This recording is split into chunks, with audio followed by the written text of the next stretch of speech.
آج ہم اپنے قلوب و اذہان کو ان کے مبارک اور پاکیزہ ذکر سے منور کریں گے اور اپنے ایمانوں کو تازہ کریں گے. اور اس میں کوئی شک نہیں کہ سیدنا عمر فاروق اعظم رضی اللہ عنہ کا ذکر وہ ایمانوں کو جلا بخشتا، دلوں کو زندہ کرتا اور روحوں کو تازہ کرتا. جتنے بھی اصحاب ہیں وہ سب اپنی اپنی جگہ ہدایت کے ستارے ہیں، اور ہر ایک کے نور ہدایت سے امت کو فیض پہنچ رہا ہے. اور وہ جہاں جہاں بھی تشریف لے گئے اور جہاں جہاں تک ان کے اثرات پہنچے اور پہنچ رہے ہیں، وہاں سب وہ اصل میں یہ وہ نور ہے جو آفتاب نبوت اور مہتاب رسالت سے ان اصحاب نے اخذ کیا، اقتباس کیا، اور پھر وہ ریفلیکٹ ہوا اور امت تک پہنچا. جیسا کہ آپ صلی اللہ علیہ وسلم فرمایا اصحابی کالنجوم فبأیہم اقتدیتم اہتدیتم، میرے اصحاب ستاروں کے مانند ہیں، تم ان میں سے جس کی بھی پیروی کرو گے ہدایت پاؤ. تو پھر ان میں جو ایسے اصحاب ہیں جن کو اس بارگاہ اقدس سے صرف نور ہی نہیں ملا بلکہ نور کا منبع انہوں نے حاصل کیا، وہ خود گویا نور کا منبع بن گئے، نور کا سرچشمہ بن گئے.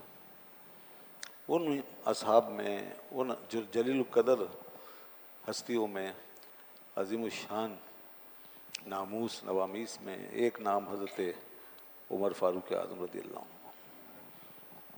اور آپ اس امت میں نبی کریم صلی اللہ علیہ وسلم کے بعد اور پھر حضرت ابوبکر صدیق رضی اللہ عنہ کے بعد اس عظیم مرتبے پر فائز ہیں کہ پھر آپ کے برابر کوئی اور اس امت نے مانا ہی نہیں، کوئی بھی پھر آپ کے برابر نہیں. تو دوسرے نمبر پہ آپ ہیں، حضرت ابوبکر صدیق کے بعد آتے ہیں. اسی لیے آپ کو دوسرے نمبر پہ خلافت دی گئی. اور اسی لیے جب بھی فضائل کا ذکر ہوا اور جب بھی اصحاب کی شان بیان کی گئی تو پہلے حضرت ابوبکر صدیق کا نام آیا اور اس کے بعد حضرت عمر رضی اللہ عنہ کا نام آیا. یہ بات ہمیں بہت ساری احادیث سے بھی ملتی ہے اور صحابہ کرام کے ارشادات اس میں عام ہیں، اور اب تک امت کا یہی طریقہ چلا آ رہا. چنانچہ حضرت عبداللہ ابن عمر رضی اللہ عنہ فرماتے ہیں کننا نخیر اصحاب النبی صلی اللہ علیہ وآلہ وسلم فی زمانے ہی، کہ ہم نبی کریم صلی اللہ علیہ وسلم کے زمانے میں جب آپ کے اصحاب کی فضیلتیں بیان کرتے تھے اور ایک کو دوسرے پر جب فضیلت دیتے تھے تو سب سے پہلے کس کو رکھتے تھے؟ حضرت ابوبکر صدیق کو. نخیر ابا بکر ثم عمر ثم عثمان، پہلے حضرت ابوبکر پھر عمر پھر عثمان. یہ عام تھا، اور اسی طرح پھر امت کو یہ نظریہ حاصل ہوا. خود حضرت مولا علی رضی اللہ تعالیٰ عنہ نے بھی اس کی تنصیص فرمائی اور اس کو لوگوں کے درمیان بڑی سختی سے انہوں نے طے کیا کہ اس میں کوئی کمپرومائز نہیں، کوئی دو رائے نہیں، بس یہ طے ہے کہ شیخین کریمین سب سے افضل ہیں، ابو بکر و عمر رضی اللہ عنہما سب سے افضل. کچھ لوگوں نے جب آپ کے سامنے اس ترتیب میں گڑبڑ کی اور وہ علی علی علی کرتے ہوئے جب آگے آئے،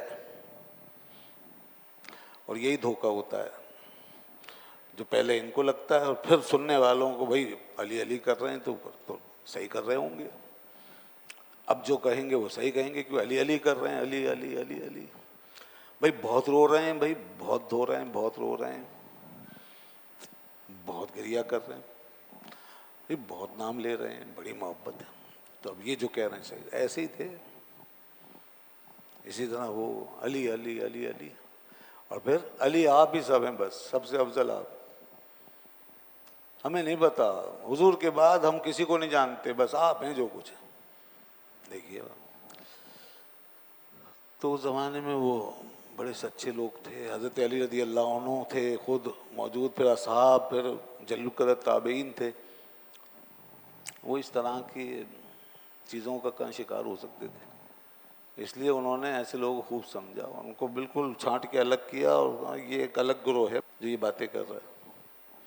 خود مولا علی نے بھی ان کو نکالا باہر، ریجیکٹ کیا، الگ ہو جاؤ۔ جی ہاں بالکل، وہ کیسے حق میں ملاوٹ کیسے کر سکتے تھے؟ وہ ایسی شخصیت تھوڑی تھی کہ کوئی ان کو جا کے ذرا تعریف کرے اور مدح سرائی کرے، جس کو آج کل کہتے ہیں مسکا اسکا لگایا اور بس کام نکال لیا۔ نہیں نہیں نہیں، وہ اس قسم کے لوگ نہیں تھے بھائی۔ یہ مسکے والے لوگ آج ہوں گے، آج سے لگا لیں، جس کو بھی کسی پیر صاحب کو چڑھانا چڑھا دیں، کسی سید صاحب کو چڑھانا چڑھا دیں، ہاں، اور اس کے بعد جب وہ چڑھ جائیں گے اوپر تو پھر انہیں پتہ نہیں ہوا میں معلق ہو گئے، وہ سمجھ رہے ہم کو کسی مقام پہ پہنچ گئے، مگر وہ ہدایت سے اٹھ کے ہوا میں معلق ہو گئے۔ لیکن مولا علی رضی اللہ عنہ مولا علی تھے، اہل بیت اطہار تھے، نہ انہوں نے نہ ان کی اولاد نے، وہ سچے اہل بیت، وہ ہدایت کے امام، وہ جن کی امت جن کی غلام ہے، وہ اہل بیت۔ کہا کہ کبھی نہیں، لا تفضلونی علی الشیخین، خبردار مجھے شیخین پہ فضیلت مت دینا، ابو بکر و عمر پہ فضیلت مت دینا۔ چنانچہ حدیث میں آیا، اور یہ حدیثیں حضرت علی رضی اللہ عنہ سے بڑی متواتر آئی ہیں، یاد رکھیے گا، ایسا نہیں ایک دو نے روایت کر دیا بس، 80 لوگوں نے روایت کی، بعض ایسی روایت جو حضرت ابوبکر صدیق اور شیخین کریمین کی افضلیت پر آئی، انہی میں سے یہ حدیث بھی ایک۔ اب منبر پہ تشریف لے گئے اور لوگوں کو ڈانٹا اور کہا میں نے یہ سنا ہے کہ کچھ لوگ مجھے شیخین سے افضل قرار دے رہے ہیں، یعنی ابو بکر و عمر سے افضل قرار دے رہے ہیں۔ آپ نے فرمایا اگر مجھے پہلے اس امر کا علم ہو جاتا نا تو میں ان کو اسی وقت سختی کر کے ان کو کر دیتا، نکال دیتا، یا ان کو بالکل یہ پیدا ہی نہ ہوتے۔ وہ تو آہستہ آہستہ اندر اندر پھیلتا ہے نا فتنہ، خفیہ طریقے سے۔ جب یہ بات کشف بام ہو گئی، یعنی بالکل برسر زمین ایک حقیقت بن گئی، تو پھر آپ کے علم میں آیا، اور پھر آپ منبر پہ کھڑے ہوئے اور آپ نے یہ اعلان فرمایا کہ لا یفضلونی احد علی ابی بکر و عمر، تم میں سے کوئی ایک بھی یہ کام نہ کرے کہ مجھے ابو بکر و عمر پہ فضیلت دے، الا جلدتہ حد المفتری، اگر ایسا کرو گے تو میں تمہیں باقاعدہ کوڑے لگاؤں گا، مفتری کی، تہمت باندھنے والے کی، جھوٹے آدمی کی سزا میں تمہیں دوں گا۔ اتنا سیریس میٹر تھا یہ، کوڑے اسی وقت لگائے جائیں گے جب بہت سیریس معاملہ ہے۔ یہ خالی واعظ و نصیحت کا معاملہ نہیں تھا کہ چلو جی بہک گئے ہیں سمجھا دیا، بھئی آ جائیے راستے پہ، ایسا مت کریں، ایسا نہیں کرنا چاہیے، نہیں نہیں، انہوں نے کہا میں کوڑے ماروں گا اور تمہیں سزا دوں گا اس کی۔ اب چونکہ وہ با اختیار تھے اس لیے وہ کوڑے مار بھی سکتے تھے اور یہ بات بھی کر سکتے۔ ہمارے پاس اختیار نہیں ہے، اس لیے ہم خالی زبانی سمجھا سکتے ہیں، بتا سکتے ہیں، ہمارا کام سے بتانا ہے۔ یہی علماء کا کام ہے کہ وہ حق پہنچا دیں، جو مولا علی سے پہنچا، جو اہل بیت سے پہنچا، جو صحابہ سے پہنچا، وہ سب کو پہنچا دو۔ باقی پھر آگے مرنا تو سب نہیں، اگر یہاں کوڑے نہیں لگے تو آگے لگ جائیں گے، بغیر توبہ کے گئے تو اس لیے یہ بہت سیریس ہے مسئلہ۔